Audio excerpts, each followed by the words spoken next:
ఆరోగ్యాభిలాషులందరికీ నా హృదయపూర్వక నమస్కారములు. జీవన రహస్యాలు అనే కార్యక్రమానికి మీ అందరికీ స్వాగతం. ఈరోజు 220వ జీవన రహస్యంగా పిల్లలకు షుగర్ వస్తే అవగాహన మనం కలిగించుకోబోతున్నాం. మనందరికీ ఏదో వారసత్వంగా షుగర్ వ్యాధి వస్తుంది అని తెలుసు. తల్లిదండ్రులకి, తాత ముత్తాతలకి, మేనత్తలకి, మేనమామలకి ఇట్లా మన కుటుంబీకుల్లో ఎవరికున్న జీన్స్ ప్రకారం వారసత్వంగా ఒకరి నుంచి ఒకరికి ఈ వ్యాధి వచ్చే అవకాశాలు ఉన్నాయని మనం వింటున్నాం. నిజంగా అట్లా వస్తూ ఉన్నది కూడా. ఎవరికన్నా చిన్న వయసు పిల్లలకు షుగర్ వస్తే ఇది మాత్రం వారసత్వ లక్షణం కాదు. 20-25 సంవత్సరాల పైబడిన వయసు వారికి ఎవరికైనా షుగర్ వస్తే అది 2వ రకం షుగర్ వ్యాధి అంటారు. పెద్దలకు వచ్చే షుగర్ అది. 20 సంవత్సరాల వయసులోపు పిల్లలకి ఎవరికైనా షుగర్ వస్తే దీన్ని మొదటి రకం షుగర్ అంటారు. పెద్దలకి వారసత్వంగా రావచ్చు, వీళ్ళ జీవనం మంచిగా లేక రావచ్చు. కానీ పిల్లల విషయానికి వస్తే షుగర్ మాత్రం తల్లిదండ్రులకు ఉంటే ఇలాంటి షుగర్ పిల్లలకు రాదనమాట. అంటే మొదటి రకం షుగర్ అనేది తల్లిదండ్రుల నుంచి కానీ వారసత్వంగా రాదు అని మనం గుర్తుపెట్టుకోవాలి. మా ఫ్యామిలీలో ఎవరికి లేదండి, అయినా మా పిల్లలకి ఎందుకు వచ్చింది అని అంటుంటారు వాళ్ళ పేరెంట్స్. పాపం ఇంత వయసులో మా వాడికి ఎందుకు వచ్చిందని. ఆ షుగర్ రావటానికి కారణాలు మనం తెలుసుకుందాం. మన శరీరములో మామూలు కణాలు కొన్ని కోటానుకోట్లు ఒకదాని పక్కన ఒకటి చేరి కూర్చుంటే ఒక అవయవం ఏర్పడింది అన్నాం. కొన్ని అవయవాలు ఒకదాని పక్కన ఒకటి చేరి కూర్చుంటే ఈ శరీరం ఏర్పడింది అన్నాం. ఈ శరీరం మొత్తం ఎన్నో వేల కోటానుకోట్ల కణాల సముదాయం.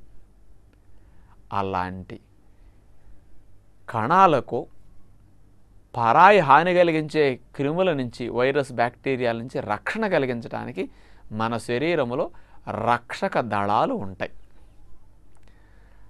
మన దేశంలో ఏవో 105 కోట్ల జనాభా అంతకంటే పైన ఉన్నామనుకోండి. మరి ఇంత జనాభాకి రక్షణ కలిగించడానికి మిలిటరీ దళాలు, పోలీసు వారు ఉన్నారు కదండి రక్షక దళాలుగా. అలా అన్నమాట మన శరీరంలో రక్షక దళాలు.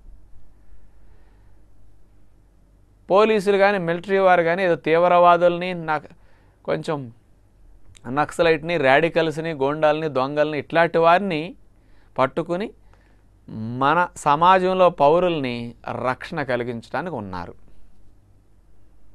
మన శరీరంలో కూడా అంతే. హాని కలిగించే వైరస్, బ్యాక్టీరియాల నుంచి రక్షణ కలిగించడానికి ఈ రక్షక దళాలు ఉన్నాయన్నమాట. మన జీవకణాలని పరాయి క్రిముల నుంచి రక్షణ కలిగించాలి. మన రక్షక దళాలకి తెలుసు మన శరీరంలో ఉన్న కణాలేవో బయటి నుంచి హాని కలిగించడానికి వచ్చే మరి క్రిములేవో, సూక్ష్మజీవులేవో. ఆరోగ్యకరమైన ప్రక్రియ అయితే ఏం జరగాలో తెలుసా? ఈ హాని కలిగించే క్రిముల్ని రక్షక దళాలు చంపేసి వాటిని పట్టుకుని శరీరం నుంచి నిర్మూలించేసేయాలి. మంచి కణాలను మన శరీరంలో రక్షించాలి. కానీ కొందరిలో ఏ కారణం చేతైనా కానీ మన రక్షక దళాలకు బుద్ధి చెలించి ప్యాంక్రియాస్ గ్రంథిలో ఇన్సులిన్ని ఉత్పత్తి చేసే బీటా కణాలు ఉన్నాయి కదా. మన శరీరానికి చిన్నప్పటి నుంచి చనిపోయే వరకు ఇన్సులిన్ కావాలి. ఆ ఇన్సులిన్ అనేది రక్తంలో చక్కెరను నియంత్రిస్తుంది. మన చక్కెర రక్తంలోంచి కణాల లోపలికి వెళ్ళి శక్తిగా మారటానికి ఉపయోగపడుతుంది. ఆ ఇన్సులిన్ ఉత్పత్తి చేసే కణాలను బీటా కణాలు అంటారు కదా. ఈ బీటా కణాలని పరాయి కణాలుగా భావించేస్తే కొందరు పిల్లల్లో రక్షక దళాలు వాటికి బుద్ధి చెలించినట్టుంది పాపం. ఈ బీటా కణాలనే పరాయి కణాలుగా భావించి రక్షక దళాలు వీటిని దాడి చేసి డ్యామేజ్ చేసేస్తాయి.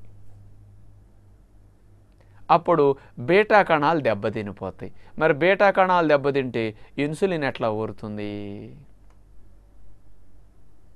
ఇక ఇన్సులిన్ ఉత్పత్తి ఉండదు, తగ్గిపోతూ ఉంటుంది, నిదానంగా పోతుంది కూడా. అందుకని ఇన్సులిన్ ఉత్పత్తి చేసే బీటా కణాలు పోయినాయి కాబట్టి ఇక ఇన్సులిన్ ఉత్పత్తి వాళ్ళలో లేక ఈ పిల్లల్లో షుగర్ వచ్చేస్తాయని కారణం ఇదన్నమాట. చిన్నపిల్లలకి ఎవరికైనా షుగర్ వస్తే ఇది చేసే పద్ధతి. అంటే ఈ రక్షక దళాలు చేసే పని ఏంటి, అట్లా ఎందుకు దాడి చేస్తాయండి? మన శరీరంలో రక్షక దళాలే మన కణాలని చంపేస్తాయా అనొచ్చు. ఏమండి, మనమే చేసేస్తున్నాం అట్లాంటి పని, మన కణాలు ఎందుకు చేయవు చెప్పండి? చెప్పమంటారా?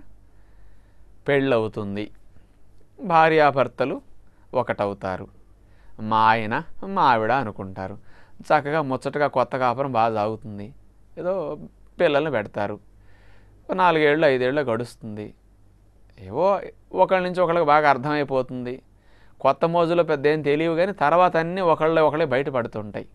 అలాంటప్పుడు భార్య పద్ధతి భర్తకు నచ్చపోయినా, భర్త పద్ధతి భార్యకి నచ్చపోయినా ఘర్షణలు వస్తూ ఉంటాయి. కానీ భర్త ఎంత చెడ్డవాడైనా, తాగుమోతైనా, ఎంత హింసించే రకమైనా వాడికి అన్నంలో పురుగు మందులు పెట్టి చంపేద్దాం, వాడి కిరసనాలు పోసి తగిలేద్దాం, లేకపోతే అన్నంలో విషం పెట్టేద్దాం అని ఇట్లాంటి ప్రయత్నం ఏ స్త్రీ చేయదు. మనం ఎక్కడ పెద్దగా వింటలేదు అట్లాంటివి. కానీ భార్య మంచిది కాదని భర్తకు అనిపిస్తే, లేకపోతే ఈవిడ కట్నం తేలేదు, అందంగా లేదు, ఇక అయిపోయింది ఈవిడితో ఎంజాయ్మెంటు, ఇంకొక దానితో కులకాలనుకున్నాడు అనుకోండి, ఏం చేస్తున్నాడు ఒకవాడు? అప్పుడు దాకా నా భార్య నా పిల్లలు అనుకున్నవాడు వీడు బుద్ధి చెలించి ఏదో ఇంకో అమ్మాయి మోజులో పడిపోయి ఈ పిల్లలకి భార్యకి మరి ఏదన్నా విషం పోసి చంపేయటమా, లేకపోతే ఎక్కడికన్నా తీసుకెళ్ళి ఏదన్నా కాలువలో ముంచి చంపేయటమా, లేకపోతే ఏ నుప్పు పెట్టి కాల్ చేయటమో చేసేస్తున్నాడు. ఎన్ని వింటలేదండి, పిల్లల్ని భార్యని చంపేసిన భర్త అని వాడికి బుద్ధి చెలించింది, వేసేసాడు అంతే. అప్పటిదాకా నా భార్య నా పిల్లలు అనుకున్న బుద్ధి చెలించింది, చంపేయలేదండి.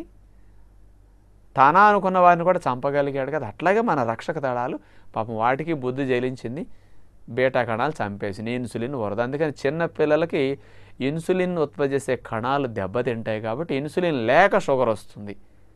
ఇక ఇలాంటి పిల్లలకి మాత్రలు ఇవ్వరు, ఇంజెక్షన్ చేయాలి. ఇన్సులిన్ ఇంజెక్షన్ కనిపెట్టిన దగ్గర నుంచి ఆ సైంటిస్టుల 19 సంవత్సరాల వయసు ఉండే కుర్రోడు కనిపెట్టాడు దీన్ని, వైద్యం చదువుకున్నవాడు. అతను పుణ్యం అంటూ చక్కగా ఇన్సులిన్ ఇంజెక్షన్ ఇక్కడ ఊరట్లేదు కాబట్టి బయట నుంచి ఆ ఇన్సులిన్ దెక్కించి ఉంటే ఇక అది రక్తంలో చక్కెర నియంత్రిస్తుంది.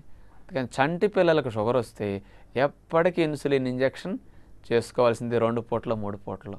ఇక మనం చెప్పే ఆహార నియమాలు ఇవేం ఆచరించినా వాళ్ళకి షుగర్ పోదనమాట. కాకపోతే మనం చెప్పే మొలకలు, కాస్త కూరలు ఎక్కువ, ముడి బియ్యము, కాస్త మంచినీళ్ళు తాగించడం, వ్యాయామాలు, ఇలాంటి మంచి అలవాట్లు కనుక ఆ పిల్లలకు కూడా చేయిస్తే సైడ్ ఎఫెక్ట్లు ఉండవు అన్నమాట. అది లాభం. అందుకని బ్రతికినన్నాళ్ళు ఆ పిల్లలు ఇన్సులిన్ ఇంజెక్షన్ చేసుకోవాల్సిందే, దానికి మెంటల్గా ప్రిపేర్ అవ్వాల్సింది. ఇదన్నమాట. ఇక ఇన్సులిన్ ఇంజెక్షన్ రోజు పొడుచుకోవాలంటే భారం కదా అని ఈ మధ్య ఏం చేస్తున్నారంటే పందుల ప్యాంక్రియాస్ గ్రంథి నుంచి బీటా కణాలు తీసుకుని ఇన్సులిన్ ఇంజెక్షన్ ఎక్కించకుండా మనిషికి ఎక్కిస్తే ఎట్లా ఉంటుందని ప్రయత్నాలు జరుగుతున్నాయి అన్నమాట. కోతులకు షుగర్ తెప్పించి పంది ప్యాంక్రియాస్ గ్రంథి బీటా కణాలు తీసుకొచ్చి కోతి ప్యాంక్రియాస్ గ్రంథిలో పెట్టేశారు. ఇక కోతులకు ఇన్సులిన్ ఇంజెక్షన్ చేయకుండా షుగర్ కంట్రోల్ అయిపోయిందంట. ఇక కోతుల తర్వాత ఉన్న మనమే కాబట్టి ఇక 2010వ సంవత్సరం నుంచి పందుల ప్యాంక్రియాస్ గ్రంథి నుంచి బీటా కణాలు తీసుకొచ్చి ఇలా ఇన్సులిన్ ఉత్పత్తి లేని ప్యాంక్రియాస్ గ్రంథిలో కనుక ఎక్కిచ్చేస్తే ఆ పంది బీటా కణాలు మన శరీరంలోనే ఇన్సులిన్ ఉత్పత్తిని స్టార్ట్ చేస్తున్నాయట. అందుకని ఇన్సులిన్ ఇంజెక్షన్ పొడుచుకోకుండా బాగుంటుందని సైంటిస్టుల యొక్క ప్రయత్నం, అది సక్సెస్ అయింది. ఇక మన మీద కూడా స్టార్ట్ అవబోతుంది. అందుకని నా సలహా ఏంటంటే పంది జన్మ సార్థకమైపోయినట్టే. ఎందుకంటే అది ఏం తింటున్నది అనవసరం, కానీ మనిషికి ఎంత మేలు చేయబోతున్నది భవిష్యత్తులో. అందుకని ఎవరన్నా కొంచెం వ్యాపారాలు బాగోపోయినా పందుల పెంపకం మొదలెట్టుకోండి. భవిష్యత్తులో పందుల అవసరం ఎక్కువగా ఉంది సమాజానికి. ఎందుకంటే అందరికీ షుగర్లు వచ్చి ఇన్సులిన్ పొడుచుకోవాల్సిన అవసరం కనపడుతూ ఉన్నది కాబట్టి నాకు ఇలా అనిపిస్తున్నది అనమాట. అందుకని పెద్దలకి షుగర్ రావడానికి కారణాలు వేరు, చిన్న వయసులో పిల్లలకు షుగర్ వస్తే కారణం ఇదన్నమాట. అందుకని ఆహార నియమాలు ఏదో ఇంజెక్షన్ చేసుకుంటున్నాం కదా అని ఇష్టం వచ్చినట్టు పెట్టకుండా కాస్త పిల్లలకి క్రమశిక్షణగా ఉండాలి అంటే పేరెంట్స్ ఆ క్రమశిక్షణలో ముందు జీవించాలి. అంతేగాని నువ్వు ఎట్లా తిను, నువ్వు వ్యాయామం చేయి అనొద్దు. చెప్పకుండా తల్లిదండ్రులు ఇద్దరు ఏదో కర్మ కొద్దీ వచ్చింది, తప్పదు కదా.